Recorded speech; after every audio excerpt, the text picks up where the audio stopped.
KBS group of কোচিংয়ের পক্ষ থেকে তোমাদের সকলকে জানাই স্বাগত। প্রতিদিনের মতো আজকেও আমরা তোমাদের জন্য নিয়ে এসেছি একটি খুবই গুরুত্বপূর্ণ ক্লাস। আমরা আপকামিং ডাব্লিউপি কনস্টেবল পরীক্ষাকে লক্ষ্য করে আমরা 40টি খুবই গুরুত্বপূর্ণ জিকে প্রশ্ন নিয়ে এখন তোমাদের সাথে আলোচনা করব। ক্লাসটি তোমাদের ভীষণ গুরুত্বপূর্ণ হতে চলেছে এবং তোমরা এই ক্লাসটি শেষ পর্যন্ত দেখতে থাকবে। এবং যারা যারা আমাদের এই ইউটিউব চ্যানেলে প্রথমবার ভিজিট করছো তারা অবশ্যই আমাদের KBS group of coaching YouTube চ্যানেলটিকে সাবস্ক্রাইব করে রাখবে।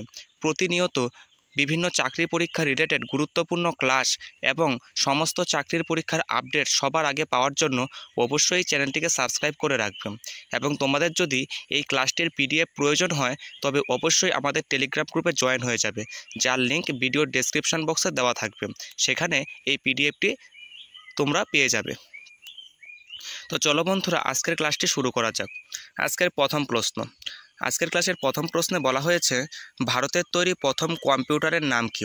তাহলে ভারতের তৈরি প্রথম কম্পিউটার হয়ে যাবে কিন্তু সিদ্ধার্থ। এবং যদি বলা হয় ভারতের তৈরি প্রথম সুপার কম্পিউটার কোনটি, তাহলে কিন্তু হয়ে যাবে পরম 8000। তাহলে যদি বলে ভারতের তৈরি প্রথম কম্পিউটার তখন হয়ে যাবে সিদ্ধার্থ, এবং সুপার কম্পিউটার বললে হয়ে যাবে পরম 8000। 2 নম্বর প্রশ্ন, 2 নম্বর প্রশ্নে বলা হয়েছে গায়ত্রী মন্ত্রের উল্লেখ কোন গ্রন্থে আছে? তাহলে গায়ত্রী মন্ত্রের উল্লেখ কিন্তু ঋগ্বেদে আছে। তাহলে গায়ত্রী মন্ত্রের উল্লেখ ঋগ্বেদে আছে। 3 নম্বর প্রশ্ন, 3 নম্বর প্রশ্নে বলা হয়েছে বংশগতির সূত্রের প্রকাশ কে করেন? তাহলে বংশগতির সূত্র এটার প্রকাশ কিন্তু করেন গ্রেগর ইয়োহান ম্যান্ডেল, অর্থাৎ ম্যান্ডেল কিন্তু বংশগতির সূত্রের প্রকাশ করেন।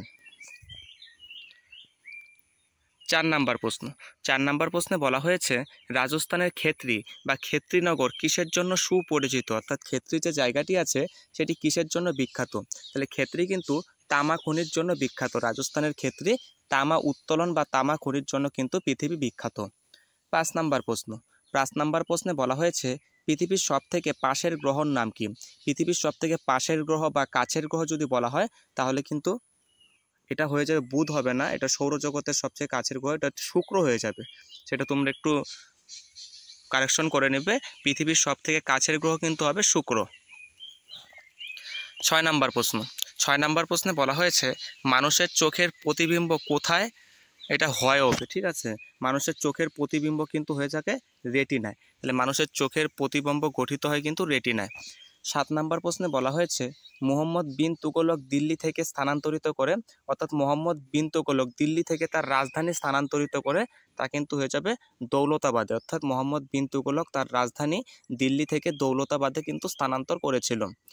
8 নম্বর প্রশ্ন, 8 নম্বর প্রশ্নে বলা হয়েছে ভারতের বৃহত্তম রেশন উৎপাদক রাজ্য সেটা কিন্তু হয়ে যাবে কর্ণাটক। তাহলে ভারতের বৃহত্তম রেশন উৎপাদক রাজ্য কিন্তু হয়ে যাবে কর্ণাটক। 9 নম্বর প্রশ্ন, 9 নম্বর প্রশ্নে বলা হয়েছে অন্যান্য রাজ্যের সাথে সর্বাধিক সীমানাযুক্ত রাজ্য, অর্থাৎ ভারতের যে রাজ্যগুলি আছে তার মধ্যে সর্বাধিক সীমানাযুক্ত রাজ্য কিন্তু হয়ে যাবে উত্তরপ্রদেশ। এবং এই উত্তরপ্রদেশ রাজ্যের সীমানা কয়টি রাজ্যের সাথে সংযুক্ত আছে তা যদি তোমরা জেনে থাকো তবে অবশ্যই কমেন্ট বক্সে কমেন্ট করে জানাবে। 10 নম্বর প্রশ্ন, 10 নম্বর প্রশ্নে বলা হয়েছে আমেরিকার প্রথম রাষ্ট্রপতি কে ছিলেন? তাহলে আমেরিকার প্রথম রাষ্ট্রপতি কিন্তু ছিলেন জর্জ ওয়াশিংটন। 11 নম্বর প্রশ্ন, 11 নম্বর প্রশ্নে বলা হয়েছে এক্স রের উদ্ভাবক কে? অর্থাৎ এক্স রে কে আবিষ্কার করেছিল? তাহলে এক্স রে কিন্তু আবিষ্কার করেছিল উইলহেম কনরাড রন্টজেন্ট। অর্থাৎ তোমরা যদি শুধু রন্টজেন্ট মনে রাখো তাও কিন্তু হয়ে যাবে যে এক্স রে উদ্ভাবক হচ্ছে রন্টজেন্ট। 12 নম্বর প্রশ্ন, 12 নম্বর প্রশ্নে বলা হয়েছে দিল্লির একমাত্র মহিলা শাসক। তাহলে দিল্লির একমাত্র মহিলা শাসক কিন্তু হয়ে যাবে রাজিয়া সুলতানা, যিনি হচ্ছে 1236 থেকে 1240 পর্যন্ত দিল্লিতে রাজত্ব করেছিল। 13 নম্বর প্রশ্ন, 13 নম্বর প্রশ্নে বলা হয়েছে আধুনিক আগ্রার প্রতিষ্ঠাতা করেছিলেন, অর্থাৎ আধুনিক যে আগ্রা শহরটি আছে তার প্রতিষ্ঠাতা কে করেছিলেন? তা কিন্তু হয়ে যাবে সিকান্দার লোদি। এই সিকান্দার লোদি কিন্তু আধুনিক আগ্রা শহরটি প্রতিষ্ঠা করেছিল। 14 নম্বর প্রশ্ন, 14 নম্বর প্রশ্নে বলা হয়েছে ফতেপুর সিকরি কোথায় অবস্থিত?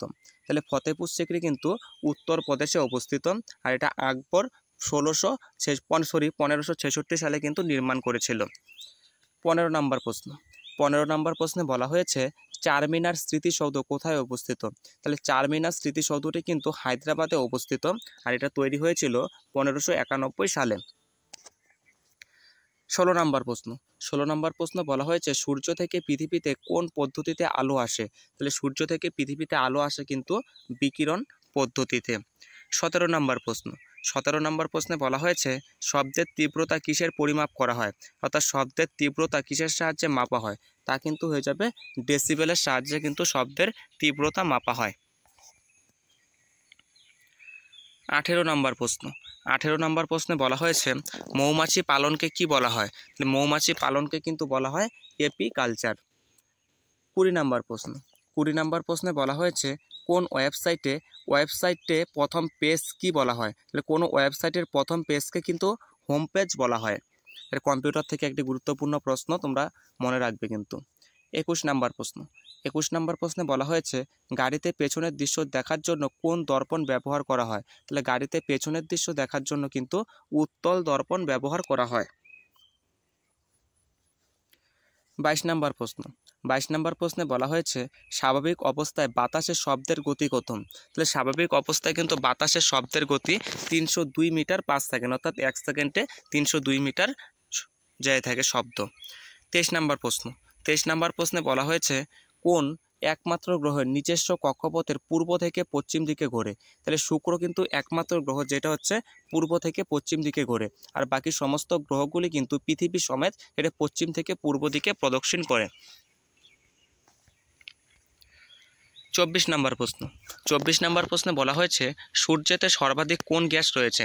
তাহলে সূর্যের মধ্যে সর্বাধিক কিন্তু হাইড্রোজেন যা প্রায় 70% এবং হিলিয়াম যা 28% রয়েছে, অর্থাৎ প্রধানত দুইটি গ্যাস হাইড্রোজেন এবং হিলিয়াম এটি কিন্তু সূর্যের মধ্যে রয়েছে। 25 নম্বর প্রশ্ন। 25 নম্বর প্রশ্নে বলা হয়েছে পৃথিবী থেকে দেখতে পাওয়া যায় সব থেকে উজ্জ্বল গ্রহের নাম কি? তাহলে পৃথিবী থেকে দেখা যায় সব থেকে উজ্জ্বল গ্রহ, বা যদি বলা হয় সৌরজগতের সব থেকে উজ্জ্বল গ্রহ, তাও কিন্তু হয়ে যাবে আমাদের শুক্র গ্রহ। 26 নম্বর প্রশ্ন।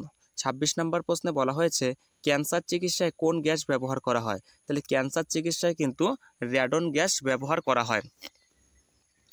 তারপরে 27 নম্বর প্রশ্নে বলা হয়েছে মোনাজাইট বালিতে কোন খনিজ পদার্থ পাওয়া যায়? তাহলে মোনাজাইট বালিতে কিন্তু থোরিয়াম যে খনিজ পদার্থ সেটা কিন্তু পাওয়া যায়। 28 নম্বর প্রশ্ন। 28 নম্বর প্রশ্নে বলা হয়েছে বিশ্বের বৃহত্তম স্তন্যপায়ী কি?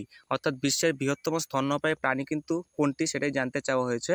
তাহলে বিশ্বের বৃহত্তম স্তন্যপায়ী প্রাণী কিন্তু হয়ে যাবে তিমি মাছ। 29 নম্বর প্রশ্ন। 29 নম্বর প্রশ্নে বলা হয়েছে সৌরমণ্ডল বা সৌরজগতের গড় আয়ু কত? তাহলে সৌরজগৎ বা সৌরমণ্ডলের গড় আয়ু কিন্তু হয়ে যাবে 4.568 বিলিয়ন বছর। 30 নম্বর প্রশ্ন। 30 নম্বর প্রশ্নে বলা হয়েছে কোন ধূমকেতু 76 বছর পর দেখা যায়? তাহলে হেলির ধূমকেতু কিন্তু 76 বছর পর পর দেখা যায়, এবং এই হেলির ধূমকেতু শেষবার দেখা গিয়েছিল 1986 সালে শেষবার দেখা গিয়েছিল। 31 নম্বর প্রশ্ন। 31 নম্বর প্রশ্নে বলা হয়েছে পৃথিবী থেকে সূর্যের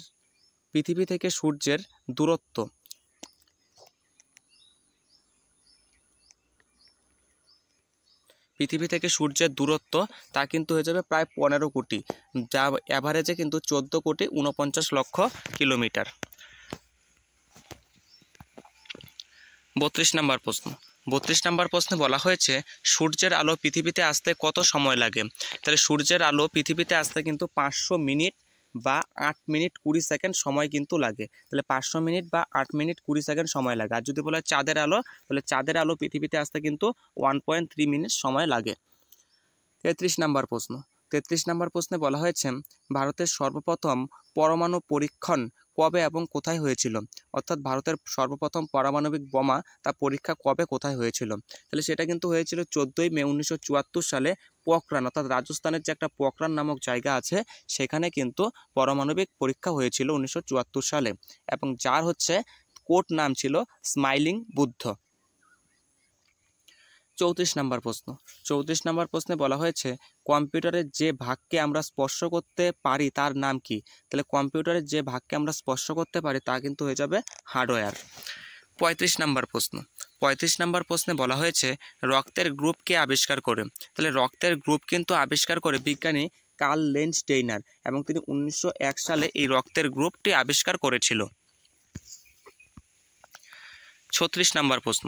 36 নম্বর প্রশ্নে বলা হয়েছে অ্যালুমিনিয়ামের একটি বড় আকরিক, অর্থাৎ অ্যালুমিনিয়ামের একটা আকরিকের নাম জানতে চাওয়া হয়েছে, তা কিন্তু হয়ে যাবে বক্সাইট, অর্থাৎ অ্যালুমিনিয়ামের আকরিক কিন্তু হয়ে যাবে বক্সাইট।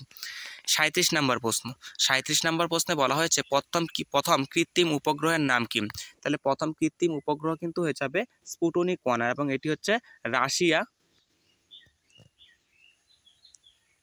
রাশিয়া নির্মাণ করেছিল এই প্রথম কৃত্রিম উপগ্রহ, যার নাম হচ্ছে স্পুটনিক 1। 38 নম্বর প্রশ্ন। 38 নম্বর প্রশ্নে বলা হয়েছে কম্পিউটারের অস্থায়ী স্মৃতিকে কি বলা হয়? তাহলে কম্পিউটারের অস্থায়ী স্মৃতিকে কিন্তু র্যাম বলা হয়। এবং যদি জানতে চাওয়া হয় এই র্যামের পুরো নাম কি, তাহলে কিন্তু হয়ে যাবে র্যান্ডম অ্যাক্সেস মেমোরি, এই র্যামের পুরো নাম। 39 নম্বর প্রশ্ন। 39 নম্বর প্রশ্নে বলা হয়েছে রিক্টার স্কেলে কি পরিমাপ করা হয়? তাহলে রিক্টার স্কেলে কিন্তু ভূমিকম্পের তীব্রতা পরিমাপ করা হয়। আজকে 40 নম্বর প্রশ্ন, অর্থাৎ আজকের এই ক্লাসের শেষ প্রশ্ন।